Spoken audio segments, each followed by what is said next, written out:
पकवान gas, petrol और diesel की कीमतों में इजाफे के खिलाफ रियासती कांग्रेस की महिला विंग ने गांधी भवन के रूबरू धरना दिया। मुलुगु की रुकन असम्बली सीता अक्का ने क़यादत की। उन्होंने कहा कि महंगाई में बेतहाशा इजाफे से खवातीन सबसे ज्यादा परेशान है। सदर तेलंगाना प्रदेश कांग्रेस कमेटी उत्तम कुमार रेड्डी ने खातून कांग्रेसी कारकुनों के धरने से खिताब करते हुए टीआरएस और बीजेपी पर शदीद तनकीद की। उन्होंने कहा कि दोनों पार्टियों को अवामी मसाइल से ज्यादा एमएलसी के चुनाव की फिक्र है और वो इंतखाबी मुहिम में मसरूफ है। उन्होंने कहा कि हुकूमत बेरोजगार नौजवानों को माहाना 3000 रुपये वजीफा देने का वादा किया था, जो अब तक पूरा नहीं किया गया।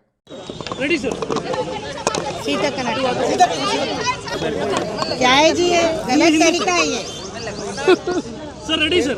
ऊपर गिरना नहीं देवे, दूर हटो ना। दुख की बात है, देश की प्रजा नरेंद्र मोदी की वजह से बीजेपी की वजह बहुत ही तकलीफ उठा रही है।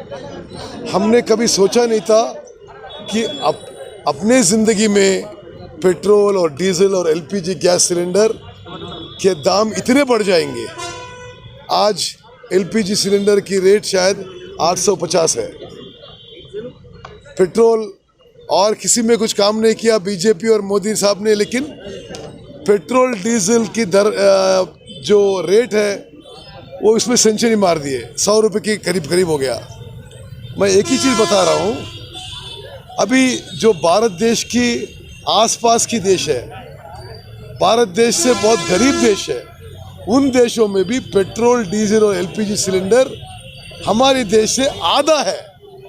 और इतना ये रेट बढ़ा के कॉमन मैन को, गरीब लोगों को, मिडिल क्लास को ये बीजेपी बहुत तकलीफ कर रही है।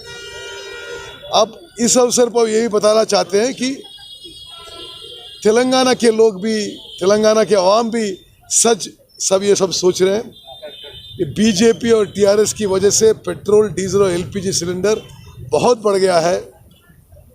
अब ये जो ग्रेजुएट एमएलसी इलेक्शंस होने वाले हैं, सभी इंटेलेक्चुअल्स हैं, अब सब लोगों को सबक सिखाना है, बीजेपी को और टीआरएस को, कांग्रेस पार्टी को जिताना है।